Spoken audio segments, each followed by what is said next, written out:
Sebelum mulai, jangan lupa tonton video ini sampai selesai ya, karena ada informasi giveaway dengan hadiah uang tunai total Rp2.500.000 untuk 2 orang.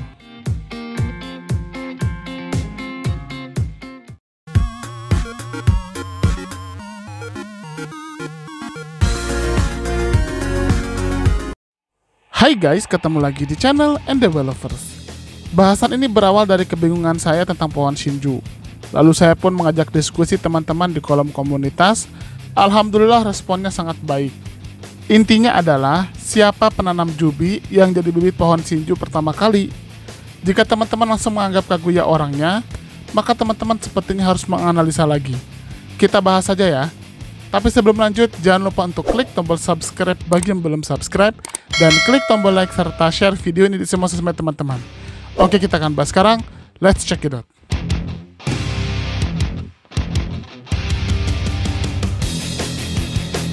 Oke, semua berawal dari bahasan di Boruto chapter 51.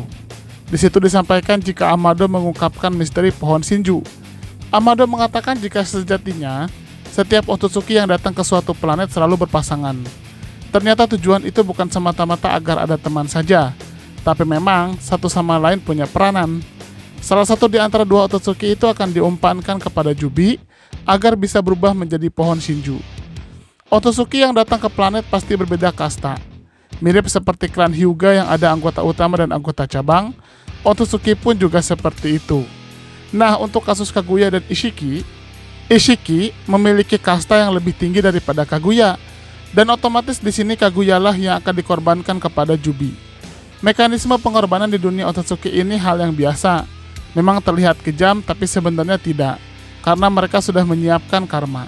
Otsutsuki yang diumpankan itu sebenarnya bisa bangkit lagi, asalkan karmanya sudah ditanam di tubuh manusia atau makhluk berakal lain.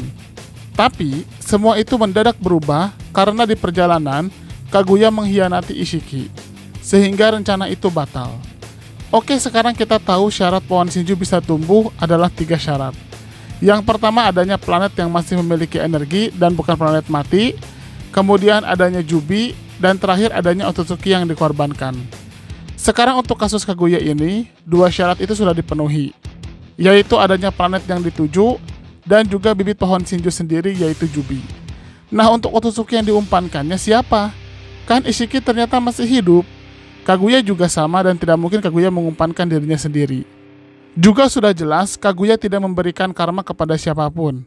Lalu bagaimana pohon Shinju bisa muncul? Oke, di video sebelumnya saya pernah membuat analisa dan terungkap jika Ishiki itu dibelah tubuhnya jadi 2 bagian oleh Kaguya, dan bagian atas itu masih hidup dan masuk ke tubuh Jigen. Nah, mungkin saja setengah tubuh bagian bawahnya itu yang diumpankan pada Jubi, sehingga jadilah pohon Shinju bisa tumbuh. Atau memang ada Otsutsuki ketiga yang bertugas seperti pengamat untuk menentukan planet mana yang layak dikunjungi. Fungsi pengamat ini mirip dengan fungsi Urashiki, di mana dia menjadi Otsutsuki yang memberikan informasi tentang buah cakra dan sejarah planet bumi kepada Momoshiki dan Kinshiki. Mungkin Otsutsuki itu adalah partner Urashiki yang belum ketahuan, tapi dikorbankan oleh Kaguya. Atau mungkin ada teori lain, silahkan teman-teman sampaikan. Oke, selesai dong masalahnya? Ternyata tidak, teman-teman. Tentunya, serial Boruto dan Naruto harus ada kesinambungan dong. Sekarang kita main dulu ke Naruto versi anime episode 460. Di episode itu menceritakan awal Kaguya sampai ke bumi. Dan singkatnya, ada satu percakapan di episode itu antara Kaguya yang baru turun ke bumi dengan pengawal pribadinya yaitu Aino yang ditugaskan oleh Tenji untuk mengawal Kaguya. Kaguya saat itu terus memandangi pohon Shinju yang terlihat seperti pohon biasa tapi berukuran teramat sangat besar. Aino pun mengatakan jika pohon itu berasal dari sesuatu yang jatuh beribu tahun sebelumnya dan tumbuh di kerajaan milik Tenji. Oke, cukup sampai pada percakapan itu saja ya yang akan kita highlight. Jika kita lihat dari percakapan itu, pohon Shinju disampaikan sudah ada jauh sebelum era Tenji yang jadi suami Kaguya, dan jauh sebelum Kaguya sampai di bumi. Jarak antara tumbuhnya pohon Shinju dengan turunnya Kaguya mencapai beribu-ribu tahun. Jadi, Kaguya belum sampai di bumi saja, pohon Shinju itu sudah ditanam di sana. Sekarang kita pakai logika kita bersama ya. Kalau memang pohon Shinju itu sudah ada ribuan tahun sebelum Kaguya turun ke bumi, berarti yang menanam pohon itu bukan Kaguya dong, jelas kan? Setuju gak dengan pendapat saya? Kalau memang Kaguya dengan segala kemungkinannya adalah si penanam pohon Shinju pertama kali, harusnya pohon itu akan tiba-tiba tumbuh berbarengan dengan ditemukannya Kaguya oleh pasukan Tenji. Ini, pohon itu bahkan jauh sebelum Kaguya sampai pun sudah tumbuh besar. Sangat tidak masuk akal jika pohon itu ditanam oleh Kaguya. Jika bukan Kaguya, terus siapa? Kan baru Kaguya dan Ishiki yang datang ke bumi. Saya pun mulai menganalisa Jubi. Terungkap, Jubi yang dimiliki Ishiki bukan Jubi yang dilawan di Perang Dunia Shinobi keempat. Dan secara bentuk, memang kedua Jubi itu sangat berbeda. Saya pun punya asumsi jika awalnya Jubi milik Ishiki lah yang akan ditanam di bumi. Tapi karena pohon Shinju sudah tumbuh di bumi, sehingga Jubi itu pun disimpan dulu di dimensi Ishiki. Asumsi saya mengerucut pada kemungkinan jika sepasang Otsutsuki akan membawa satu Jubi. Jika asumsi saya benar, maka ini menandakan yang menanam pohon Shinju di bumi adalah Otsutsuki lain sebelum Kaguya. Nah, siapa itu? Jelas, Momoshiki dan Kinshiki bukan orangnya, karena keduanya datang setelah era Kaguya. Tapi saya pun menemukan petunjuk di monumen simbol Otsutsuki yang ditemukan Sasuke di dimensi Ishiki. Kan ada 6 simbol tuh, dan ternyata 2 simbol sudah rusak. Bisa jadi, 2 simbol rusak itulah adalah para Otsutsuki yang telah menanam pohon Shinju pertama kali di bumi. Karena sampai saat ini masih misteri tentang keberadaan mereka. Jika teori saya ini benar, maka akan nyambung dengan kisah Kaguya dan Ishiki. Berarti satu Otsutsuki sudah diumpankan untuk dimakan Jubi, dan yang lainnya mengawasi. Mungkin kedua Otsutsuki ini sudah lebih dulu menanam, tapi mereka tidak bisa memanennya karena ada suatu hal. Siapa kedua Otsutsuki itu? Banyak spekulasi yang menyebutkan itu adalah Urashiki dan partnernya. Tidak salah juga sih, karena Urashiki ada di anime.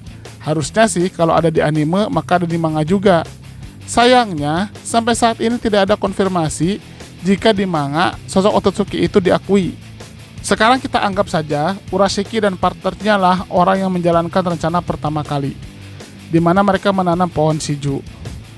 Di mana Urashiki dan partnernya berhasil menjalankan rencana itu dengan partnernya diumpankan kepada Jubi dan Urashiki menjadi pengawas. Lalu Urashiki pergi lagi ke planet Otsutsuki. Teori ini ada benarnya karena kalau kita lihat Urashiki sudah mengetahui sejarah dari planet bumi, dan dia pun jadi informan untuk Momoshiki dan Kinshiki. Nah, jika memang itu adalah Urashiki dan partnernya, lalu siapa partnernya?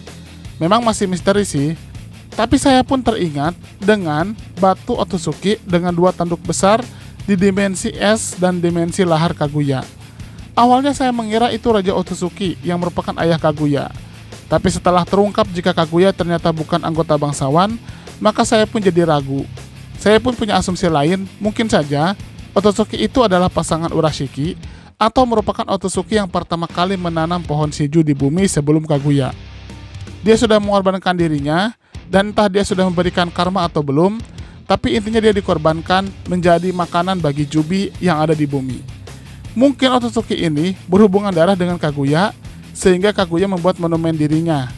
Bisa jadi itu memang ayah Kaguya atau mungkin saudaranya. Saya sangat yakin karena banyak kemiripan Otsutsuki ini dengan Kaguya dari segi fisik, di mana mereka sama-sama punya tanduk sempurna 2, yang dimana bentuk tanduk Otsutsuki ini lebih sempurna lagi, dan bentuk badannya juga sangat mirip dengan Kaguya. Mungkin kelaminnya saja yang berbeda. Bisa jadi mereka memiliki tugas sama, yaitu sebagai tumbal untuk Jubi. Memang untuk kasus Urashiki, mungkin agak sedikit membingungkan, karena kalau memang Urashiki yang pertama kali bertugas untuk menanam pohon Shinju, kenapa dia tidak memanen buah cakranya? Kan harusnya berhasil ya. Tapi malah terungkap dia bersama Momoshiki dan Kinshiki datang ke bumi. Jadi saya agak ragu jika 2 simbol itu salah satunya adalah Urashiki. Tapi saya sangat yakin, berdasarkan analisa yang sudah saya buat, 2 Otsutsuki itu yang merupakan Otsutsuki pertama kali yang menanam pohon Shinju di bumi. Tapi informasi ini jelas baru analisa saya sendiri ya, yang bisa salah dan bisa benar. Saya sangat melarang teman-teman untuk baper. Kalau teman-teman punya pendapat lain atau teori lain, saya sangat berharap teman-teman mau menyampaikannya di kolom komentar ya. Terima kasih. Pengumuman giveaway. NDW Lovers mau ngadain giveaway dengan hadiah yang menarik dan ada grand prize-nya loh. Hadiahnya adalah grand prize 1. Uang tunai total Rp2.500.000 untuk 2 orang pemenang, di mana masing-masing mendapatkan Rp1.250.000 yang diundi setelah channel ini mencapai 350.000 subscriber. Yang kedua, uang tunai total Rp2 juta untuk 2 orang pemenang, masing-masing mendapatkan Rp1 juta yang akan diundi setelah channel ini mencapai 300.000 subscriber. Dan 3, uang tunai total Rp1 juta untuk 2 orang pemenang, masing-masing mendapatkan Rp500.000 yang diundi setelah channel ini mencapai 250.000 subscriber. Selain itu, ada juga hadiah bulanan, yaitu voucher Google Play masing-masing senilai Rp50.000 untuk 2 orang pemenang yang diundi setiap minggu kedua dan minggu keempat setiap bulannya. Cara dapetinnya sangat mudah loh. Yang pertama, subscribe dan share channel NDW Lovers ke semua sosmed dan kerabat teman-teman, minimal tag ke 5 temannya. Yang kedua, teman-teman komentar pakai hashtag giveaway NDW Lovers di video mana saja yang tayang. Isi komentar sangat menentukan, jadi usahakan komentar yang berhubungan dengan topik bahasan dan bukan spam atau hanya komentar berupa hashtag plus alamat IG saja. Yang ketiga, wajib sertakan nama akun Instagram teman-teman di setiap komentar untuk menghindari penipuan pemenang. Yang sudah mendapatkan hadiah voucher Google Play tetap memiliki kesempatan untuk menang salah satu dari 3 hadiah grand prize, sehingga tidak usah khawatir tidak akan dapat hadiah grand prize. Kecuali jika sudah mendapatkan salah satu hadiah grand prize, maka tidak berhak lagi mendapatkan hadiah lainnya. Pengumuman pemenang di kolom komunitas dan Instagram resmi NDW Lovers. Udah itu aja. Bebas mau komentarnya apa saja dan mau di video mana saja, tapi semakin sering berkomentar di setiap video yang tayang dengan hashtag dan juga dengan alamat IG disertakan, maka kesempatannya akan semakin besar. Semangat ikut giveaway!